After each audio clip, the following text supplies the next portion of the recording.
And we are coming to you from Anarchapulco in Acapulco, Mexico, on this lovely Tuesday, February 28th, 2017. And we are delighted to have a very special guest back to the show. It's not her first time, but it's an honor to have her back, especially since she's about to speak in less than an hour, and she still needs time to get prepared, but she was gracious enough to give us some of her time. Amanda B. Johnson, the prettiest lady in crypto besides Danny, and the most eloquent woman in crypto besides me. Amanda B. Johnson, how are you? Welcome to the Crypto Show.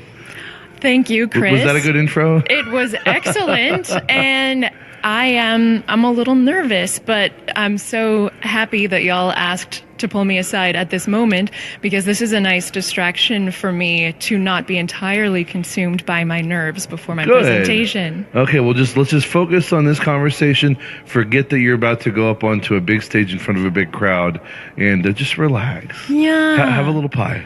Can I? Actually, you can if you really want. Okay. Go for it. Well, of course, Amanda B. Johnson, many of you know her. She's from Dash Detailed, a big spokesperson for Dash. And as you all know, we are partners with Dash and have been ourselves for several months. And we're happy to do so because we believe in Dash as one of the other great cryptocurrencies out there. And Amanda, you just told me something that I wasn't even aware of just a minute ago. Some new sort of groundbreaking news about Dash. What was that? Sure. So two and a half weeks ago, we pushed our largest update in a year and a half. And it was, if it's what can be called a hard fork, right? Which is to say it changes the blockchain rules. And so the infrastructure must update in order for those rules to take effect. And this is something that is perhaps naturally seen as pretty scary in the crypto space.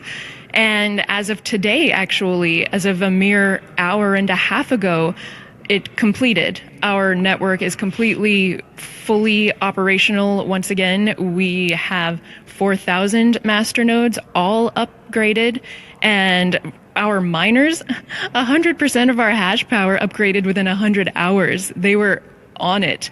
And so has there been total chaos and disorder, or how are things with the Dash network?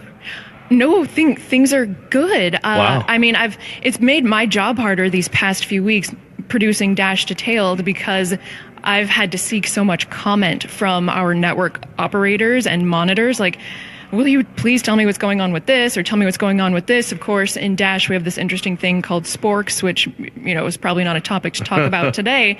But long story short, part of the update that was pushed 2.5 weeks ago is a parallel piece of software with our core software. So the core is called Dash D.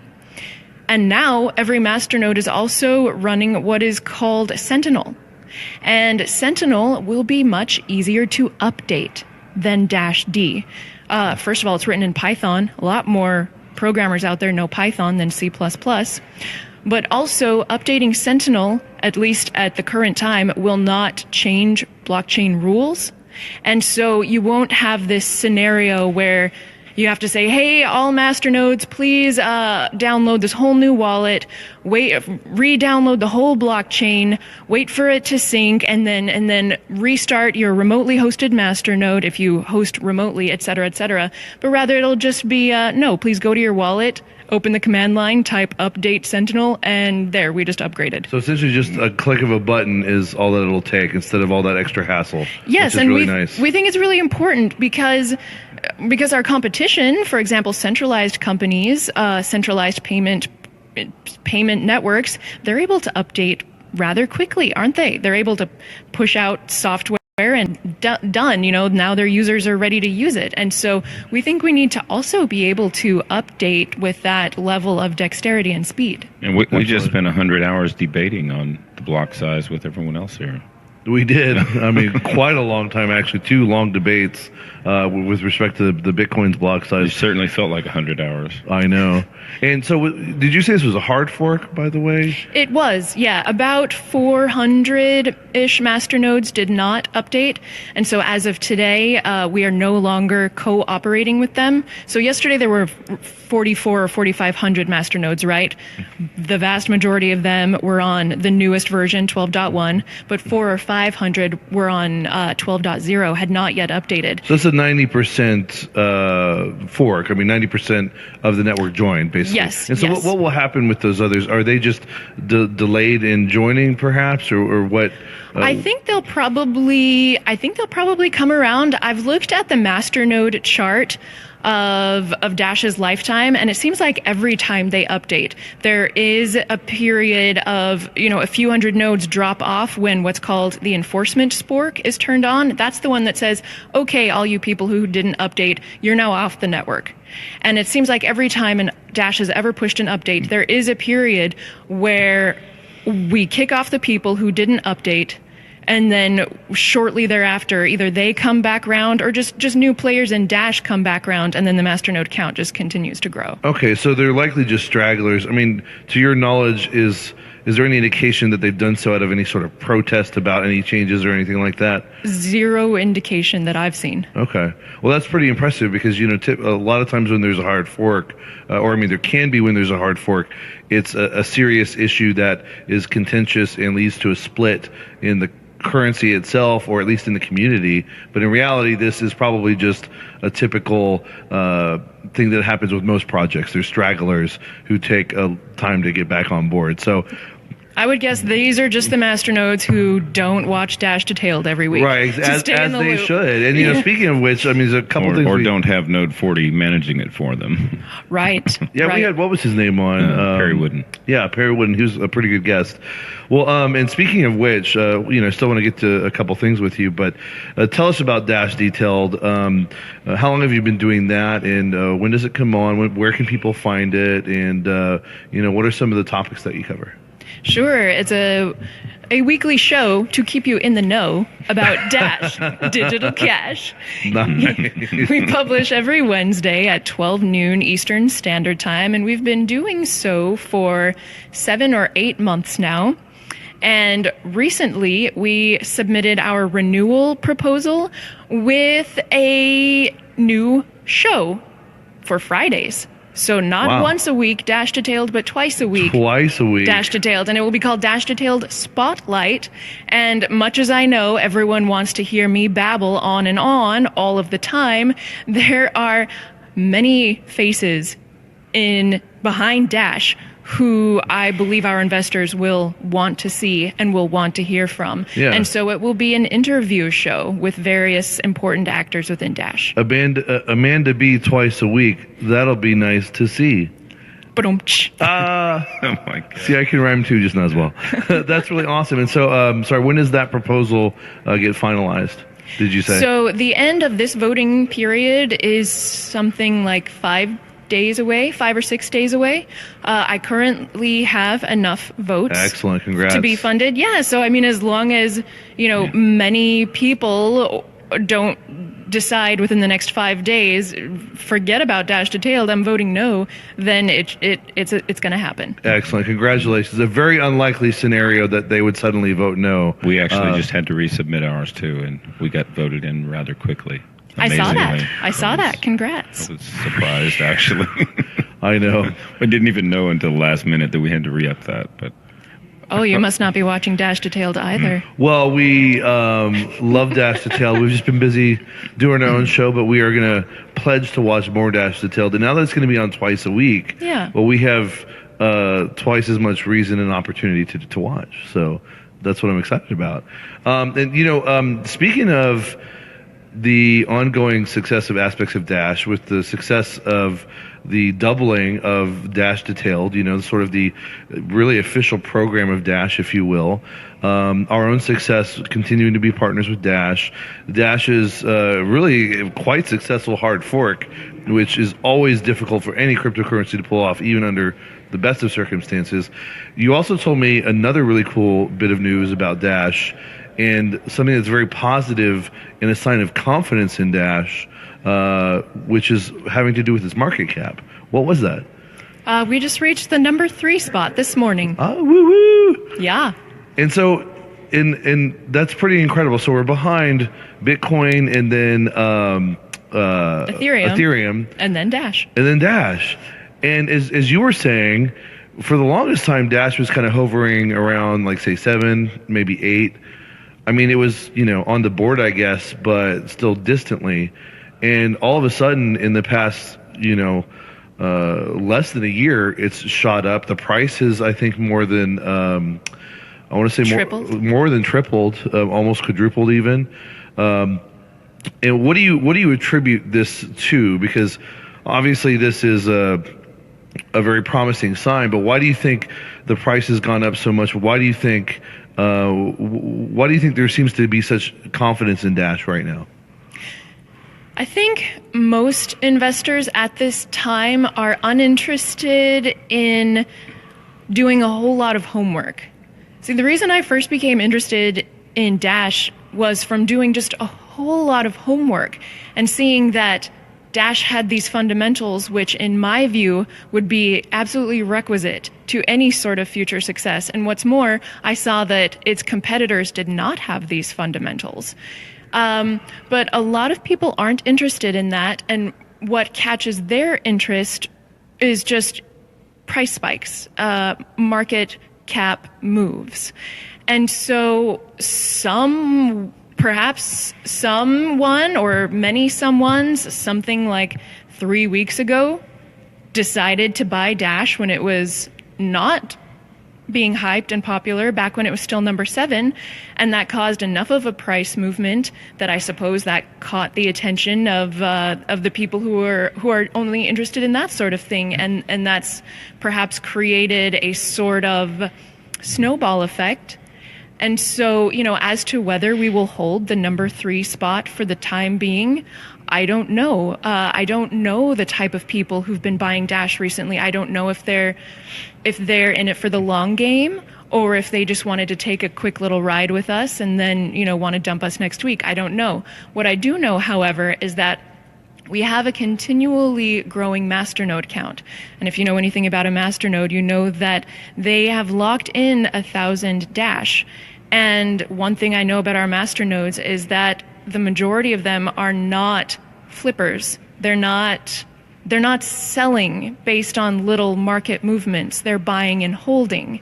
And so we may have, some more up downs. We may go to, number 4 or 6. Who even knows in the short term, right? But in the long term, we are slowly accumulating more and more masternodes, which is to say we're slowly accumulating more and more people who buy and hold. And you're right. It is a bit of a speculative question concerning the market cap as to what is driving it and how long it'll hold.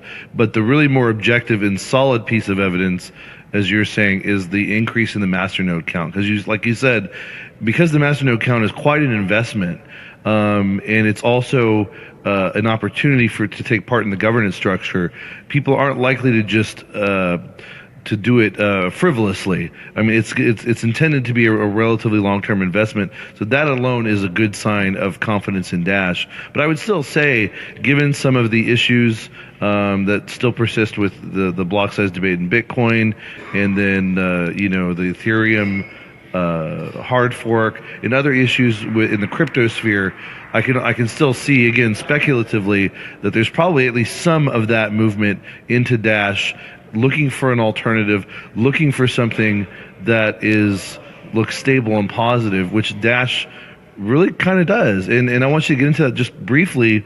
We've had it explained on the show before, but still there's a lot of people new to Dash. Just run down, what are some of the key highlights of Dash that make it so appealing? Sure. Well, I like that you used the word positive, because we do get that feedback a lot. People will say things like, your people seem so nice. The community seems so solid. I've had such a nice experience interacting on the Dash Slack or the Dash subreddit. And sometimes I think that the people saying this imagine that this is a coincidence. that it just so happened that all of these Dash investors are coincidentally also nice people. And that's not it at all. What is going on in Dash is proper incentives, top to bottom, which allow us to feel and operate like a business, not like a sort of flapping in the wind movement. And so when we all feel like we are employees of a business or investors in a business, then we have the proper incentives to treat newcomers well and to help them out and to point them to resources and to give them all of the tech support they could ever want for free. And so when you combine the proper incentives that allow us to feel and operate like a business with the governance that gives us no reason to fight about things. If a debate comes up in Dash, it doesn't last long. Why? Because the hammer, the gavel of the masternode vote is there. So we may argue about something for 24 hours. There may even be a few ad hominem attacks. But it doesn't last long because at the end of the day, we know that whoever gets paid, the code they write is what was voted for. Yeah. Whoever doesn't get paid, whatever they were doing is what is not voted for. So there's no reason to argue about anything for very long. Yeah. I know. I convinced a company to accept Dash recently, and that was the experience. It was super easy just to get a hold of the devs and say, hey, this business is ready to come on board. What are we going to do about it? All right. So, the devs literally did all the work integrating the payment systems and everything into this. So I don't know if it's even out there yet, but it's about to come on board, and it's going to be kind of big. You really make a good point there, Danny. And our developers are paid directly in Dash. How many other networks are the developers paid directly in the coin that they are working on? I know for a fact that it's not that many. I know for a fact that many developers of the world's current largest cryptocurrency are paid in paychecks of dollars or euros wherever they're living at the time. How this doesn't strike anyone as an immense conflict of interest is baffling to me. Well, and what I will say is, questions of conflict of interest on that end aside, what the Dash system does in two ways is it strengthens the alignment of the interests of everyone in the community towards promoting Dash. So when you get paid in Dash, you have an incentive, because now this is just technically true. There's a slight dilution of Dash by paying somebody in Dash from the system, right? There's no problem with that. I'm just saying that's technically true. There's an incentive for those people to, one, keep the Dash in the expectation that it'll grow in value, which also helps the system by that saving, right? And if you're developing Dash, you got a proposal, you got money from it, it's further incentive to promote the system as best you can, because you have that stake in it. And again, that also goes with the master nodes. Yes, the master nodes, there's a little bit of an upfront cost, obviously, to get one, but at the same time, while that may seem as a drawback to people who can't for the time being afford that, what it really does mean is that the people who are voting and getting master nodes have a large stake in the outcome. And when you tend to have a large stake in the outcome, when you have a lot of money on the line, you tend to have a lot of your passion and your focus and your attention on making sure that venture succeeds. And that's a very good thing. And I think that's a very, again, positive aspect of the governance structure. It's really all you can do. There is no way to compel human action. The best you can do is to create a system in which there is I think I've heard it called the apple out front and the bear behind. The best way to get good, wise behavior is for there to be a reward for being good and wise, and a financial punishment for being foolish or greedy. Mm. Yeah, and that's how generally capitalism and markets work, is profit and loss, however that's specifically formulated in a given circumstance, is really the best way to get people to have proper incentives and to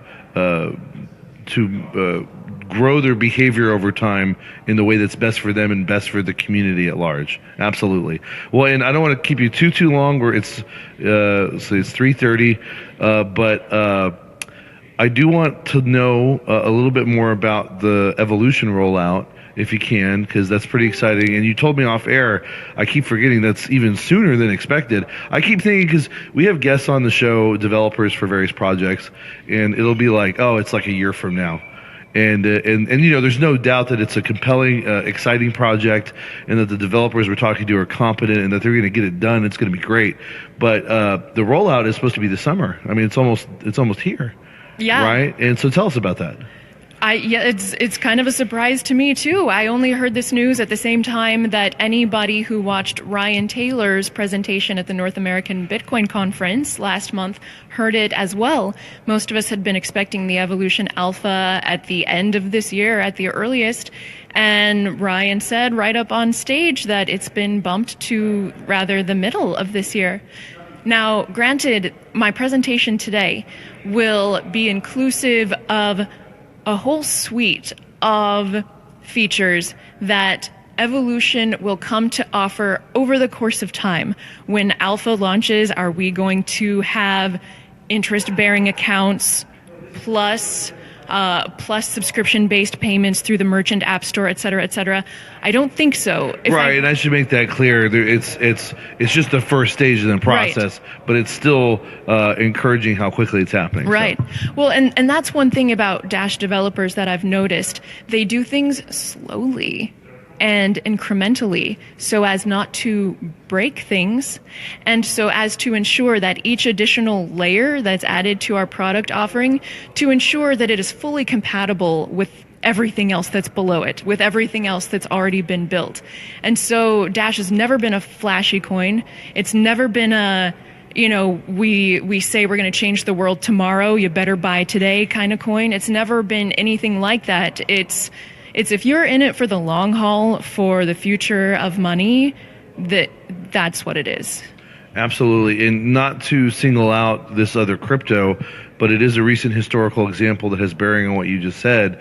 With Ethereum and the DAO and that exploit that happened that then led to the hard fork, that was, in essence, the result, I think a lot of people would agree who have analyzed the situation, of a lack of due diligence and of haste in trying to get something out there before it was ready. And that's how the exploit was sort of figured out, is because they had missed it because they were too quick to get it out, I think. And so that is, and again, not to say, I mean, I think Ethereum is a good, has potential, it's a good project, but that is an illustration of the risks you run when you try to get something out to market too fast without really deliberate consideration and development in the works like Dash is doing. So I think that's real kudos to them for taking their time. So I say kudos to them too.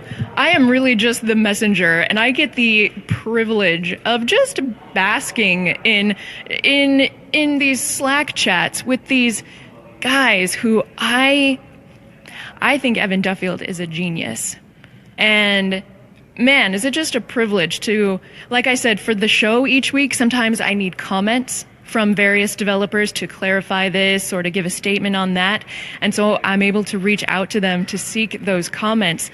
And I'll just sit there behind my computer screen sometimes, just getting a little bit of the chills, just thinking about, dang, these are some smart guys in that they understand both supply and demand and computer science.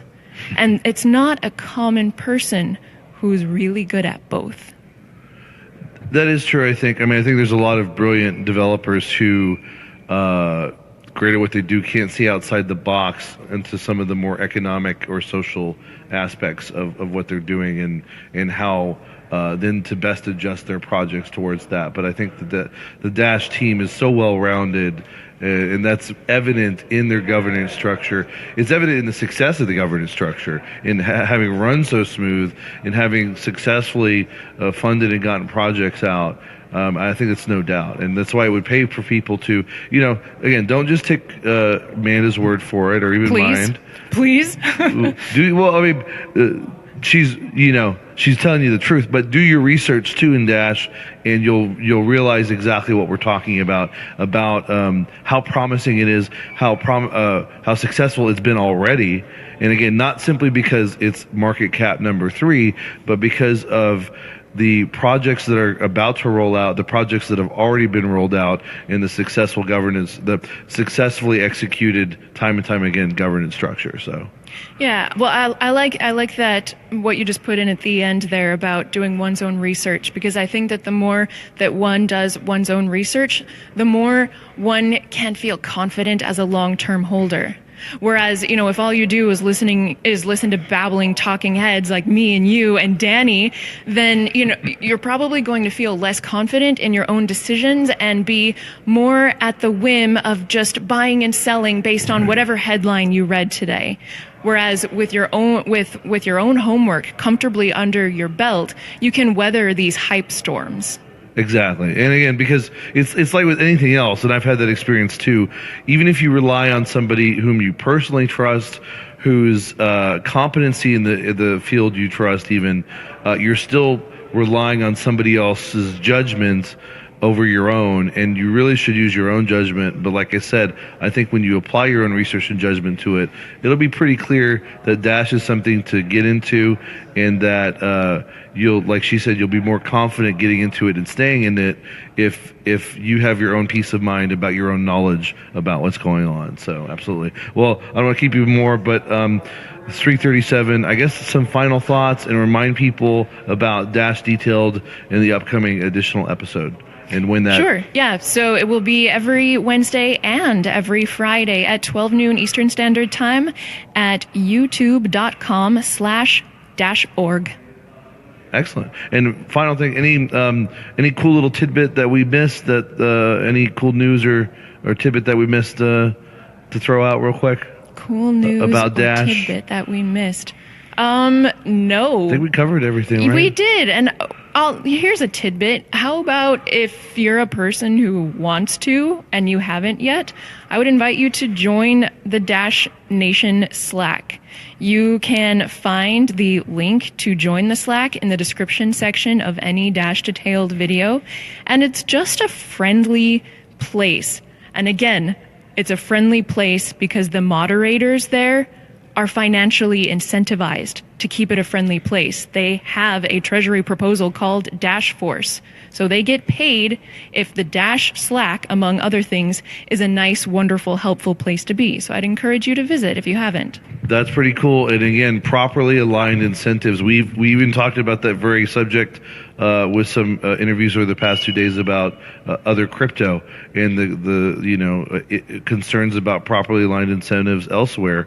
But Dash really seems to have that, and that's again another really solid thing about it. So, and Amanda B. Johnson, Dash Detailed. Look for the upcoming second episode each week. Very exciting. We will be sure to watch more in our free time, and it's been a pleasure.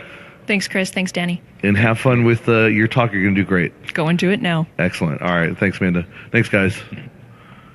We didn't keep you too long, actually. So 20.